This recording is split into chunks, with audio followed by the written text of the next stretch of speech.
Selamat pagi dan salam sejahtera untuk kita semua. Nama saya Francisca, NIM 19930120. Di sini saya akan membuat tugas akhir semester. Materinya tentang sistem informasi. Dan berikut adalah bahasannya. Selamat menyaksikan.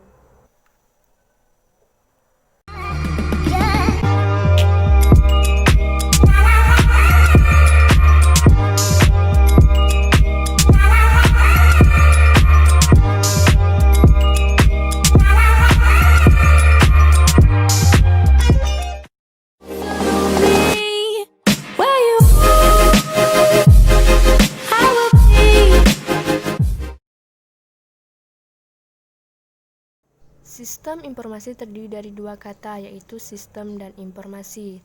Sistem merupakan kumpulan elemen-elemen yang saling berkaitan dan bekerja sama untuk memproses masukan atau input yang ditujukan kepada sistem tersebut sampai menghasilkan keluaran atau output yang diinginkan. Menurut Wikipedia, sistem merupakan suatu kesatuan yang terdiri dari komponen atau elemen yang dihubungkan bersama untuk memudahkan aliran informasi, materi atau energi untuk mencapai suatu tujuan. Menurut para ahli, pengertian sistem adalah gabungan objek yang memiliki hubungan secara fungsi dan hubungan antara setiap objek secara keseluruhan menjadi suatu kesatuan yang berfungsi. Dan pengertian sistem informasi adalah kombinasi dari teknologi informasi dan aktivitas orang yang menggunakan teknologi itu untuk mendukung operasi dan manajemen. Selanjutnya, tujuan dari sistem informasi adalah menghasilkan informasi, data yang diolah menjadi bentuk yang berguna bagi para pemakainya. Data yang diolah saja tidak cukup dapat dikatakan sebagai suatu informasi. Untuk dapat berguna, maka informasi harus didukung oleh 3 pilar sebagai berikut: tepatnya kepada orangnya atau relevan, tepat waktu, dan tepat nilainya atau akurat.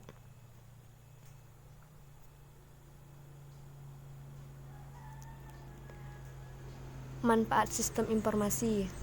Secara umum, manfaat sistem informasi dapat dikategorikan menjadi dua, yaitu 1. Manfaat berwujud.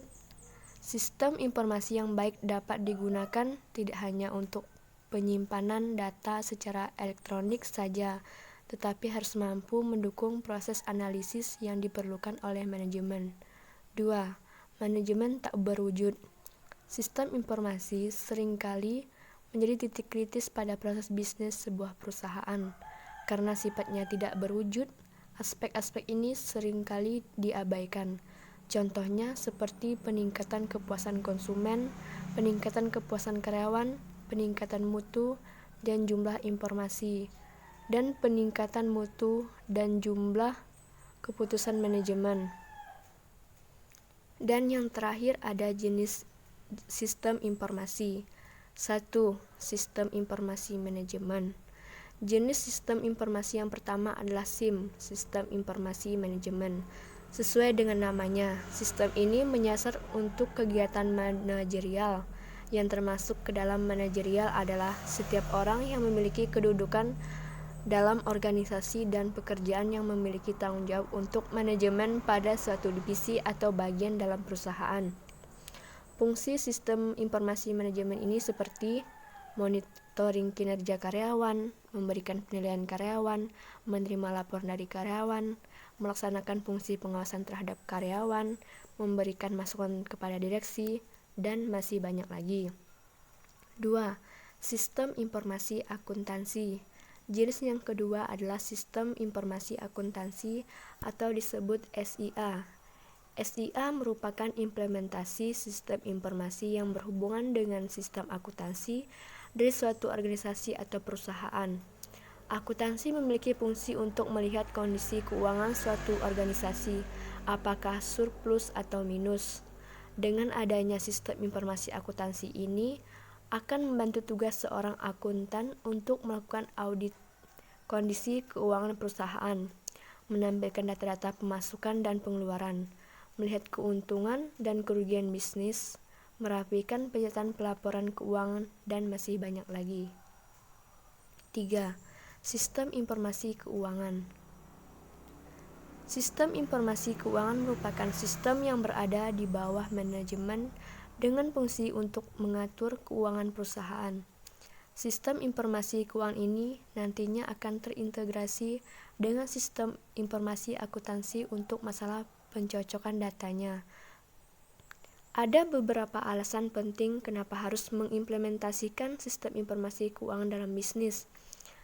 Di antaranya, untuk mencatat semua transaksi keuangan dalam waktu tertentu, dapat diintegrasikan dengan sistem informasi akuntansi sebagai audit dan cross-check terhadap pemasukan dan pengeluaran bisnis, membantu dalam perhitungan pajak, dan mempercepat auditor dalam melakukan audit keuangan perusahaan.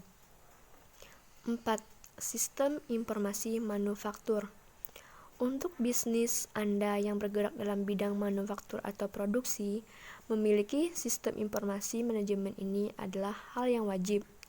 Ada beberapa manfaat yang akan diperoleh dari sistem informasi manufaktur seperti untuk pencatatan produksi dalam bisnis, untuk mencatat hasil produksi yang tidak lulus quality check, mencatat pemesanan barang, mencatat biaya produksi, analisa kebutuhan produksi, memberikan data real time kegiatan produksi yang berlangsung, dan masih banyak lainnya. Dan kelima, sistem informasi sumber daya manusia. Sistem informasi ini sering digunakan pada bidang HRD dan personalia dalam perusahaan untuk menyimpan data diri karyawan, gaji pokok, tunjangan, bonus, masa kerja, jabatan, dan lain sebagainya. Dengan adanya sistem informasi ini, kerjaan dari bagian SDM bisa lebih mudah. Selain itu, sistem informasi sumber daya manusia ini juga bisa dikombinasikan dengan sistem informasi manajemen, keuangan, dan lain sebagainya. Dan keenam, sistem informasi pemasaran. Jenis sistem informasi pemasaran sangat penting bagi divisi pemasaran dalam perusahaan. Dengan sistem ini akan membantu dalam proses pencatatan dan memberikan segala informasi mengenai penjualan yang telah dilakukan dari perusahaan. Manfaat lainnya dari sistem informasi pemasaran ini seperti mengetahui jumlah produk yang terjual, mengetahui produk yang paling laku, mengetahui produk yang jarang peminat, mengetahui metode pemasaran yang tepat, dan mengetahui respon pasar terhadap produk. Dan yang terakhir ada sistem informasi eksekutif. Nah, yang terakhir adalah sistem informasi eksekutif. Sistem informasi ini dikembangkan dan juga digunakan untuk mereka yang berada di level eksekutif dari suatu perusahaan. Sistem informasi ini akan memberikan kemudahan dalam arus informasi dari divisi di bawahnya kepada mereka. Lalu siapa saja yang termasuk level eksekutif adalah mereka yang memiliki hak penuh atas perusahaan. CEO, komisaris, pimpinan tertinggi, direksi, elemen eksekutif yang memiliki kewenangan dalam perusahaan. Sekian video pembahasan dari saya, kurang lebihnya saya mohon maaf. Selamat pagi dan salam sejahtera untuk kita semua.